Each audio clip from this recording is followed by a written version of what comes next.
Bon, alors, question. Ah ben, le bilan de cette belle épreuve, de ce beau classement. Eh ben, je suis très content parce qu'il a très bien récupéré de son cross d'hier où il a fini un petit peu fatigué. C'était vraiment mon souci. Je vous en avais parlé hier. Quand j'ai eu un très bon sentiment dès le premier trot-up en main ce matin, il était gaillard. J'ai un petit peu monté juste pour le stretcher et puis il était tout de suite très concentré, tout de suite à son affaire.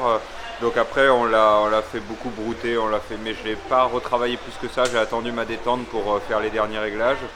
Et il était les deux premiers verticaux, il était un petit peu mollasson, puis après il a commencé à se mettre un peu dans son galop énergique, un petit peu à répéter ses foulées, puis là il a commencé à me donner les sauts et à la piste, c'est ce que j'avais dit hier, si j'arrive à le monter comme il faut, à le stimuler comme il faut, il m'abandonne jamais quoi.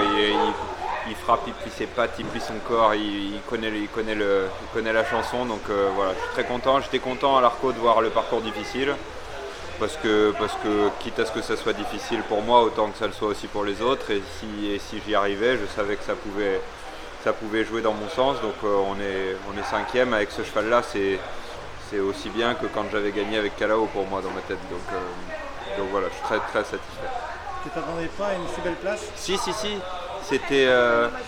c'était évidemment un objectif, mais entre la 5 et la 10e place, c'était une performance équivalente. C'était un peu les autres qui allaient faire que j'allais être plutôt 5e ou plutôt. Donc là, je suis parti avec des meilleurs points que d'habitude. 70%, c'est quasiment les meilleurs points qu'il ait jamais eu et il les a gardés jusqu'au bout. On voit que ça se jouera. Il aurait presque pu finir 3e avec Jonelle, elle prenait une seconde de plus, elle passait derrière, ça s'est vraiment joué à rien, donc vous voyez bien qu'entre la 4 et la 10e place, c'est vraiment le sport qui décide, donc je m'attendais à un top 10 comme l'année dernière, enfin j'espérais un top 10, et après c'est le sport qui décide jusqu'où ça nous fait remonter quoi. Finalement, le petit coup de fatigue d'hier, c'était beaucoup moins inquiétant que ce qu'on aurait pu. Moi, je savais comment je l'avais préparé. Le cheval, il était prêt, ce que je vous ai dit. Pour moi, il a fini fatigué parce que j'ai pas réussi à trouver une équitation assez fluide pour qu'il soit à l'économie. Je pense qu'il y a beaucoup de chevaux montés un peu comme j'ai monté hier qui auraient fini fatigués. Mais assez vite, une demi-heure après son cross, on l'a vite revu avec son œil pétillant au box, donc ça m'a vite rassuré là-dessus.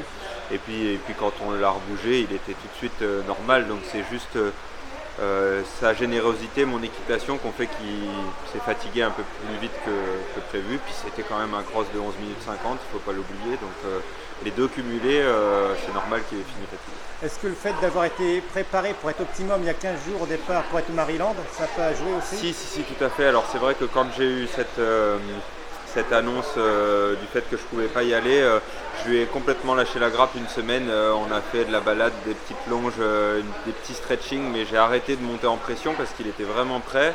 Et je me suis dit, si je suis prêt 15 jours trop tôt, il va plutôt être à redescendre au moment de pau. Donc j'ai essayé de tout lâcher. Et c'est vrai que c'était quand j'ai repris à 10 jours de pau, je sentais qu'il était un peu entre deux parce qu'il était en train d'être prêt à partir aux États-Unis, puis je le relâche, donc c'est sûr que ça a fait une préparation très longue. Normalement c'est 4-5 semaines de préparation, là ça en a fait 7 au final, donc ça a certainement joué aussi un petit peu. Au final le résultat est d'autant plus agréable. Bravo, merci.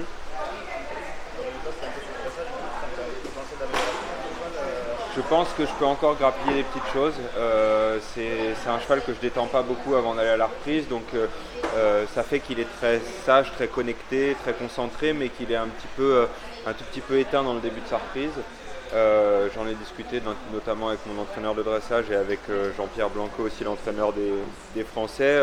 L'année prochaine sur les grands nationaux, je vais essayer d'améliorer un petit peu ce protocole-là, de faire une détente un tout petit peu différente pour qu'il arrive dans le même état d'esprit mental, mais un tout petit peu plus prêt à briller dans le trot, parce que le galop aujourd'hui, j'ai pas grand-chose à grappiller de plus, mais au trot, je pense que je peux grappiller encore un peu.